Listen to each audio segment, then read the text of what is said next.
Hello, great people. The Minister of FCT Nyesom Wike is facing fresh fire as new reports emerge that the minister illegally acquired 1,740 hectares of land that is worth $2.85 billion to his firstborn, Jordan. You will recall that earlier in the week, the news broke that the minister illegally acquired 2,803 hectares of land that is worth $3.6 billion to his second son, Joe Quinn. And you will recall that when the news broke, I dedicated an episode to bring you that particular report. If you miss it, do well to catch up with it. Now there is a fresh report accusing the minister of illegally acquiring 1,740 hectares of land that is just worth a token of $2.85 billion to his first son, Jordan. So if you add the two together, the first report and the second report, it implies that the minister is being accused of illegally acquiring a total of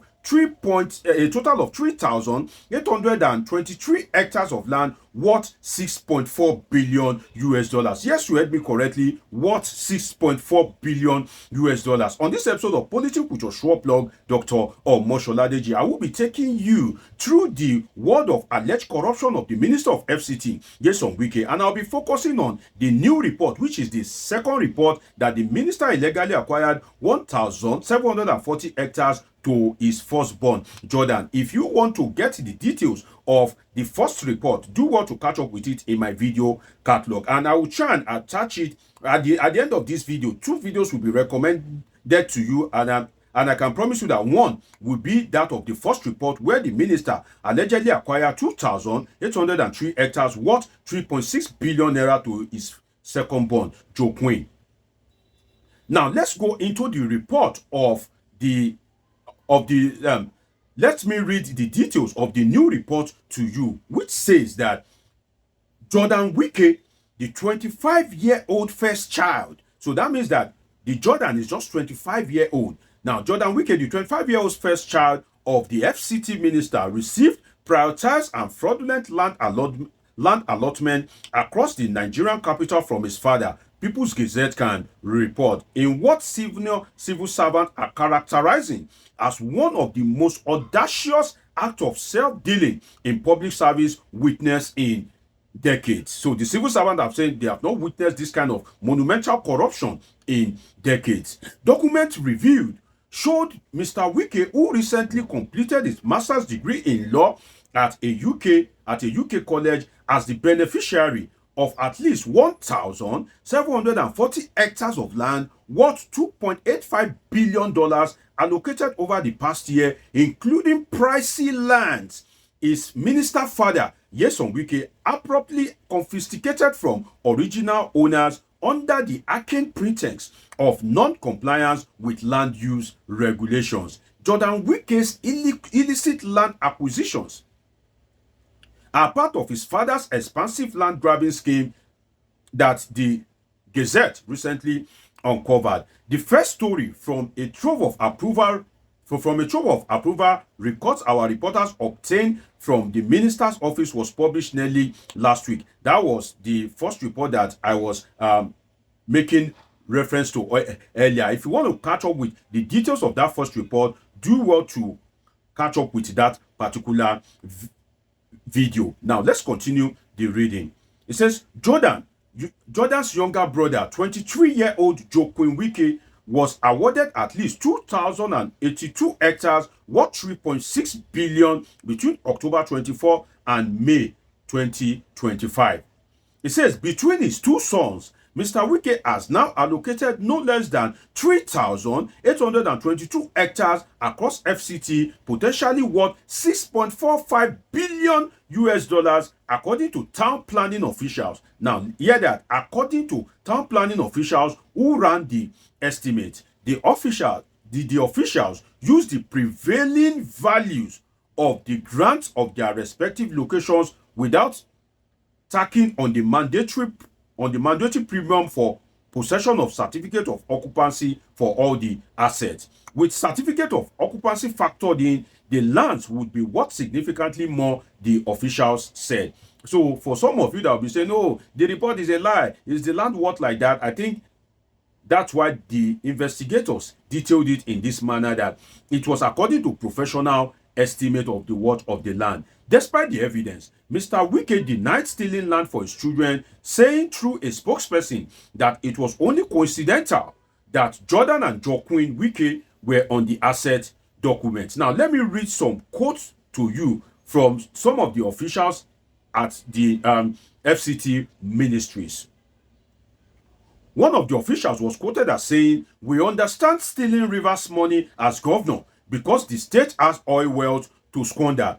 A senior municipal official told the Gazette. The official also said, "But nothing prepared us for what he is doing in Abuja, which is one of Nigeria, which is the center of Nigeria, both geographically and in terms of government activities." Now, another official also said that it is almost as if President Tinubu appointed Nyesom Wike to steal lands. One of the officials said he just came in and started stealing for himself and other politicians, all while deliberately refusing to pay workers.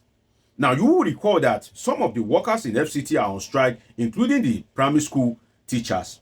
Now, let me now take you into the world of how Nyesom Wike allegedly illegally acquired this land for his first child, Jordan. Now, it reads thus, according to the report: in facilitating the dubious asset for Jordan, the minister employed a maneuver essentially similar to how he handled land approvals for his second son, Joaquin, documents showed. Like Joaquin, whose business, Joke Farms and Estate Limited, received 350 hectares a week following registration, Jordan's business, Jordan Farm and Estimates Limited, hear that very well. So that of Joaquin is Joke Farms and Estates Limited. That of Jordan is Jordan Farms and Estates Limited. Now, the Jordan Farm and Estate Limited was allocated 12 hectares in Maitama. If you know Maitama, you know the worth of land there. It was allocated 12 hectares in Maitama about 6 weeks after registration. Both companies were registered on October 10, 2024, using the same address at 13 Taba Sheka Street, Wuse 2, Abuja. The address has been long associated with Mr. Wike and his numerous fronts in the Nigerian capital. Similarly, Mr. Wike issued occupancy document to Jordan Farms for 10 hectares in Gusape on February 25, 2025. The same day, he signed at least 6 of the same set of documents to Joke Farms and Estates across the Nigerian capital. Some allocations to Jordan Farms and Estate include 158 hectares in Shereti Crèche and 1.6 hectares in the central area. Our findings showed that Jordan Wike was also the beneficiary of at least a piece of land in the central area, which his father confiscated from the Austrian mission in Nigeria. He received it under another company name. Did you understand what I just read to you? It means that Nyesom Wike confiscated land from the Austrian mission, that is the Austrian embassy, and after confiscating the land, he allegedly transferred the ownership of the land to his son, Jordan. That's what I just read to you. Now, let's continue the reading of the report of how the Minister of FCT, Nyesom Wike, allegedly illegally acquired land for his first son, Jordan.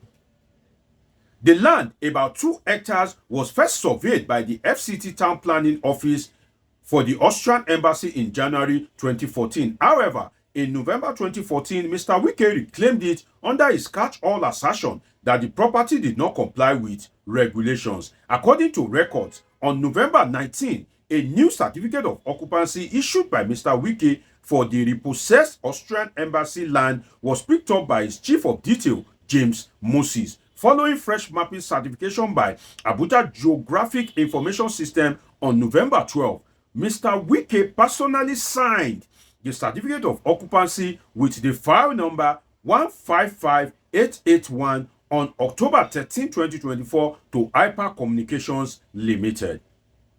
The Gazette information revealed that Hyper Communications Limited and Hyper Station Limited are among dozens of shell businesses Mr. Wike uses to acquire assets for himself and his family. Hence, Hyper Communications address was also listed on the CFO as 13 Tabaseka Street, Wuse 2, Abuja, matching listings by Jordan and Joaquin businesses. Hyper Station, registered February 16, 2024, was allocated 11 hectares in Maitama, 54 hectares in Gosa, 19 hectares in Wumba, 8 hectares in Buari, and 1 hectare in Gusape, among other assets. Wike, why? What Nigerians do you? If this is true, this is monumental corruption. Now, let's continue the reading. Although Mr. Wike acquired the lands for his children at no cost, he also either waived or significantly reduced land duties on the assets, documents showed. In one instance, the minister reduced a bill of 807 million naira prepared for the certificate of occupancy on the 158 hectares in Shiretik Ketch to just 100 million naira. So that means Nyesom Wike allegedly reduced 807 million to 100 million naira, which was the price for the certificate of occupancy allegedly. Now let's continue the reading. Even then, Mr. Wike still failed to pay the 100 million. He eventually paid a paltry 10 million for the land, officials said. So that means that, for a land that is worth 807 million, Nyesom Wike paid just 10 million, according to the report of People's Gazette. Look at the difference. 807 million, 10 million. Okay, let's continue the reading. This came as the minister was confiscating assets all over the city, accusing the owners of being behind on land duties. The Gazette also reviewed WhatsApp messages in which Mr. Wike, using a phone number ending in 6489, was discussing Jordan as the owner of Hyper Communications and Hyper Station land allocations with an associate. The Gazette also found Abuja issued driver's license belonging to Jordan and Joaquin Wike among records maintained by the minister for the acquired lands. Although the Gazette assessment of collection of records shows that Mr. Wike issued certificate of occupancy covering at least 1,740 hectares of land to Jordan Farms and its associated entities. So you can see how lands were reportedly illegally being acquired by the Minister of FCT, Nyesom Wike. And you will recall that there have been reports in the media that people have been making accusations against the minister that he was illegally acquiring land for himself. What I can say is that any system that allows an individual to prosper by stealing this much, that kind of system is a flawed system. Any system that allows an individual to steal that much cannot prosper. So either ways you look at it, definitely Nigeria is operating a flawed system. Imagine the minister of FCT is just an individual. So imagine others at the federal level, at the state level, at the local government level. So if the accusation against the minister is true, then Nigeria is in big problem, because imagine one individual allegedly stealing this much. Now imagine what others will be doing. And it's as if some of these politicians are stealing as if 2027 is unsure for Bola Ahmed Tinubu. Maybe some of them don't even have faith that Tinubu will win 2027. If not, why will you be stealing this much in the first term of the government? Leadership in Nigeria is self-serving, but it should rather be selfless service. And the earlier we begin to change our system, the better for us. It's been an interesting time with you. Subscribe, turn on your notification button, catch up with my past video. See you in my next video. I love you all sincerely.